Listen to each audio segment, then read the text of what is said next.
எதிர்வரும் 2ஆம் தேதி தொடக்கம் உணவுப் பொருட்களின் விலையை அதிகரிப்பதற்கு அகில இலங்கை சிற்றுண்டிச்சாலைகள் உரிமையாளர்கள் சங்கம் தீர்மானம் மேற்கொண்டுள்ளது. வெட்வரி அதிகரிப்பின் காரணமாகவே இந்த தீர்மானம் எடுக்கப்பட்டுள்ளதாக அகில இலங்கை சிற்றுண்டிச்சாலைகள் உரிமையாளர் சங்கத்தின் தேசிய ஏற்பாட்டாளர் அசேல சம்பத் தெரிவித்துள்ளார். சிற்றுண்டிகளின் வெட்வரி அதிகரிப்பு தொடர்பில் தங்களுக்கு அறிவிக்கப்பட்டுள்ளதாகவும் அவர் குறிப்பிட்டுள்ளார். மேலும் மொத்த மற்றும் சில்லறை பொருட்களுக்கான வெட்வரி அதிகரிப்பிற்கு அமைய சிற்றுண்டிகளின் விலைகளும் அதிகரிக்கப்படும் என அசேல சம்பத் கூறியுள்ளார். குறிப்பாக 5 ரூபாய், 10 ரூபாய் மற்றும் 15 ரூபாவால் சிற்றுண்டிகளின் விலை அதிகரிக்கப்படும் எனவும் அவர் குறிப்பிட்டுள்ளார்.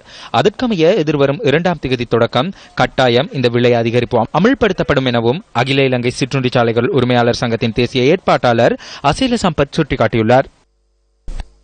தொலைபேசி அழைப்பினூடாக கிடைத்த தகவலுக்கு அமைய இந்த மூதாட்டி நேற்று மீட்கப்பட்டதாக போலீசார் குறிப்பிட்டனர். குறித்த வீட்டிற்கு சென்ற போலீசார் மூதாட்டியை பார்வையிட்டுள்ளதுடன் அவரை சிகிச்சைகளுக்காக வைத்தியசாலையில் அனுமதிக்குமாறும் மூதாட்டியின் மகனுக்கும் மருமகளுக்கும் பணித்துள்ளனர்.